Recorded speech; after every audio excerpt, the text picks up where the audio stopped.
આપ જોઈ રહ્યા છો P24 ન્યૂઝ ગુજરાત। સુરત શહેરના પાલ પોલીસ સ્ટેશન વિસ્તારમાંથી એક કિસમને હેલ્થ વોર્નિંગ વગરની વિદેશી સિગારેટ કિંમત ₹17,400ની મત્તાના મુદ્દામાલ સાથે ઝડપી પાડતી સુરત શહેર SOG police commissioner Shri Anupamsinh Gehlot સાહેબનાઓ દ્વારા આગામી 31 ડિસેમ્બરની ઉજવણીને ધ્યાનમાં લઈને સુરત શહેર વિસ્તારમાં આવેલ પાનના ગલ્લા તથા ટોબેકો પ્રોડક્ટ્સના હોલસેલ વિક્રેતાઓ દ્વારા ઈ સિગારેટ, હેલ્થ વોર્નિંગ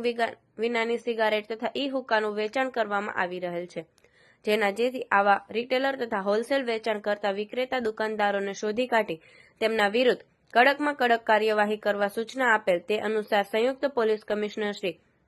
રાઘવેન્દ્ર વત્સ ક્રાઇમ, નાયબ પોલીસ કમિશનર શ્રી રાજદીપસિંહ નકુમ એસઓજીના માર્ગદર્શન મુજબ કામગીરી કરવામાં આવેલ છે।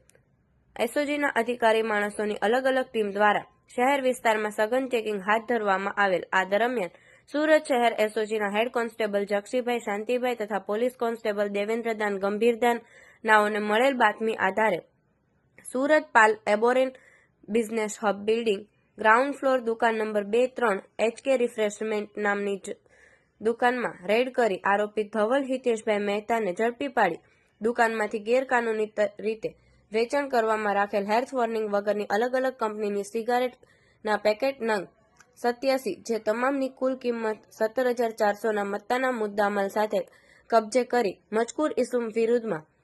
કલમ 7, 8, 9 અને 20 મુજબ પાલ પોલીસ સ્ટેશનમાં ગુનો રજીસ્ટર કરવામાં આવેલ છે। આવા અવનવા સમાચાર જોવા માટે જોતા રહો P24 ન્યૂઝ ગુજરાત।